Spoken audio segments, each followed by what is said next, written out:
Hello and welcome to the second video in this training series where I'm just sharing what I know, not wanting to go to my grave, not having shared this information. So in the first video, we looked at the direction of healing, and it's always inside yourself because you're the only one that you can control. And when it comes to that, what a lot of people may or may not be aware of is that when you're born into this world, you are completely at peace and you're able to experience that state of being. But we're very needy as babies, as infants and as children, and we rely on the people around us.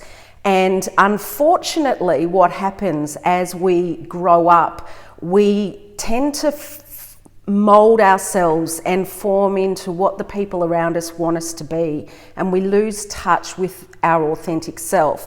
And in doing this, we start to wear this thing called the mask, and the mask is a creation. It's the ego creation.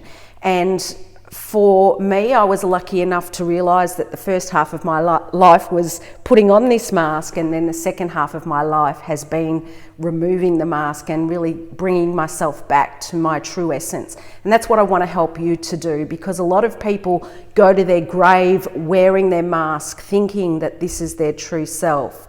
But it couldn't be further from the truth. So how do you know if you're wearing a mask? The first thing is that you're not in touch with your true state of being, which is peace, love and joy. So if you're not experiencing that on a day-to-day basis, on a regular basis, then chances are you're wearing this, and this is an ego creation. And it happens because, let's say growing up you're crying and the parents around you don't know how to deal with that stress of your tears, and you're feeling sad, and yet the parents around you might say, cheer up. So you're taught not to trust your inner guidance, and you're taught to change what you're feeling inside to be something different.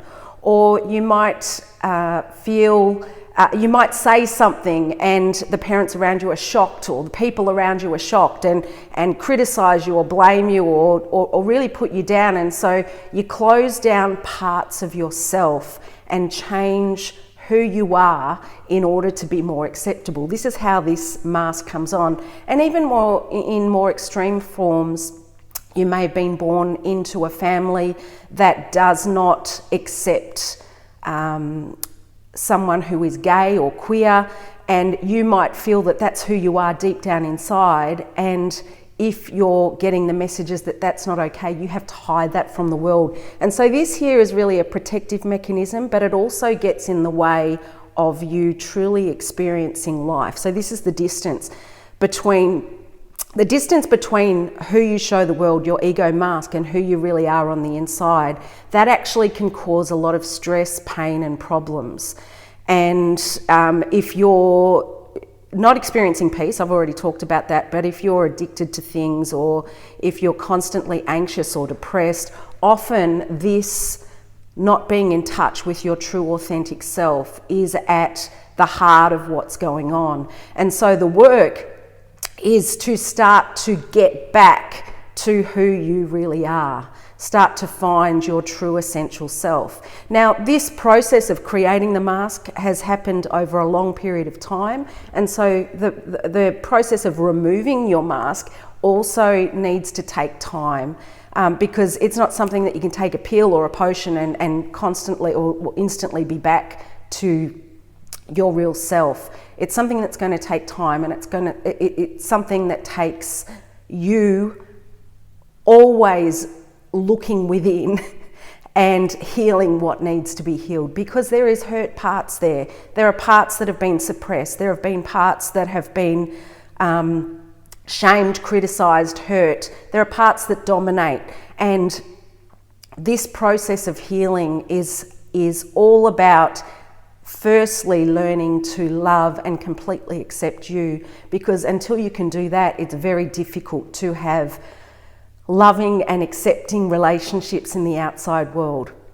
This will become clearer because all of these lessons really work in with each other, but we're starting off at the foundation, just realizing that we all develop this ego. A lot of people go to their grave and have trouble with aging because they're so attached to their ego and they're not able to accept that as you get older you age and your physical form changes. But your physical form is just another part of you that we all need to just learn to love and accept and appreciate rather than put down and shame. And we'll talk about this.